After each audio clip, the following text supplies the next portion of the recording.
Oh, I got a memory. I remember being in my crib. And that's another thing. Like I told you, I was 3 years old and I hated that itchy outfit my mother knitted. Yeah, that's right.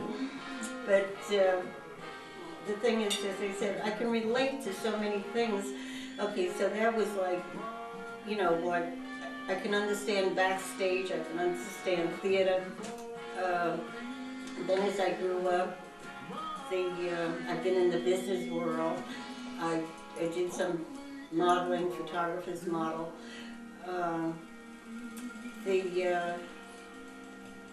I started flying with Bob. So I was co-pilot for 4 years. So I had different. Yeah, I was interests. actually surprised when you were talking about the two airplanes coming, and you were actually talking about it and saying, oh my God, they're gonna meet right there at the zenith, and it's just like, at the zenith, you know that word? And then it just finally dawned on me, yeah, duh, Mike, she used to be a pilot, okay, so she knows the lingo per se. Hello. But anyway, the thing is, as I said, it was just always an exciting place in New York. In music, for instance, I used to hang out when I was married. I guess Charlie was in the service or something. But I used to hang out with these two performers. They were not chartreuse. I forgot the word. But anyway, when they did a nightclub show and there would be dances, but they were soubrettes, they would be up in the front of the line. Right, okay. So, and they lived just down the block from me, and anyway, we were friends over the years. But through them, then, I used to go to Harlem with them, and where all the named jazz players used to hang out at Brown's. And, we'd be sitting around, and Dizzy Gillespie would be sitting there. Dizzy Gillespie, the trumpet player. Right. Okay. We got to the point when I saw him about the third time. They were leaving for a European tour, and she had introduced me.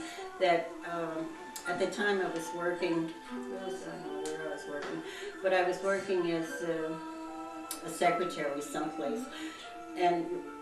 Rosetta said, oh, this is my secretary friend, and he says, you're really a secretary? He says, we need somebody. We're leaving for Europe next weekend. It'll be a 2-month stand. Oh, shit. And he's like, I need somebody to take care of my personal business. Like, are you interested? And I'm going, I got 2 kids at home, age 2 and 4, And it's like, yeah, I'm interested. Of course, I didn't know, but what I'm saying... Reg, Barb, I'm sorry. Hate me later. I'll find you. I'll find you when I'm rich and famous. Trust me, it'll be worth the bad childhood.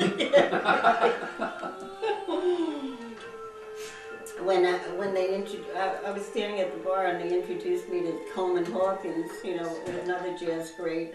And I was standing at the bar and this is Coleman Hawkins, this is Jack.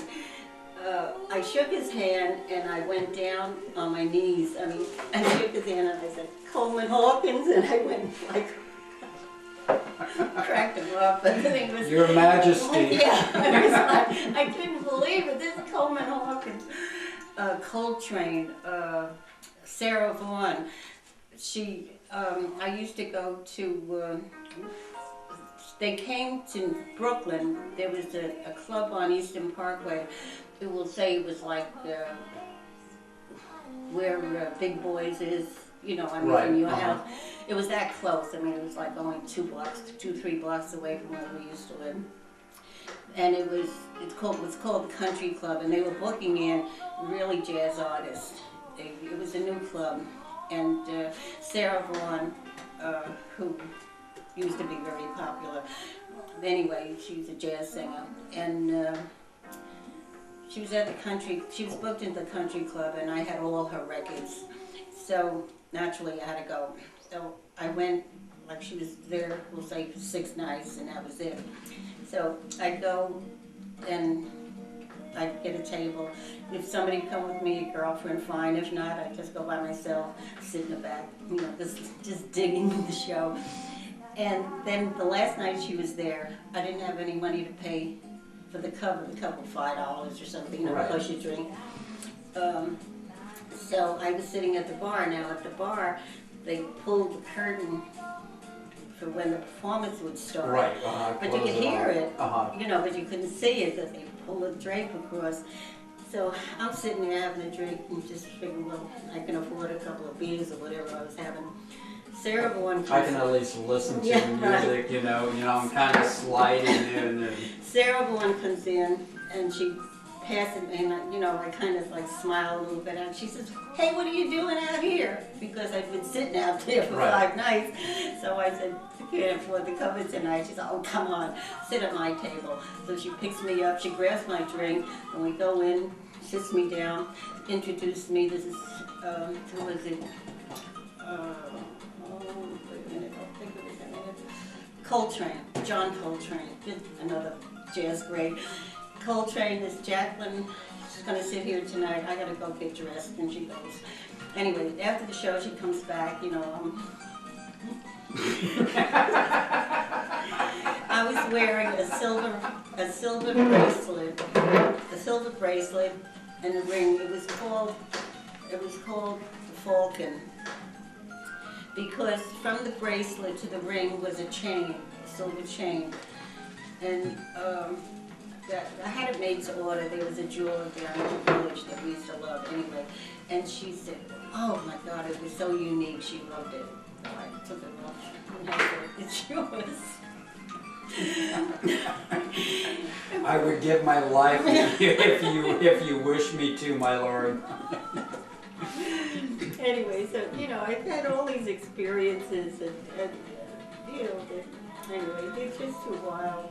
So anyway, that was like a segment of the jazz scene. But before that, Nikki Pam, and I, my godfather's daughter,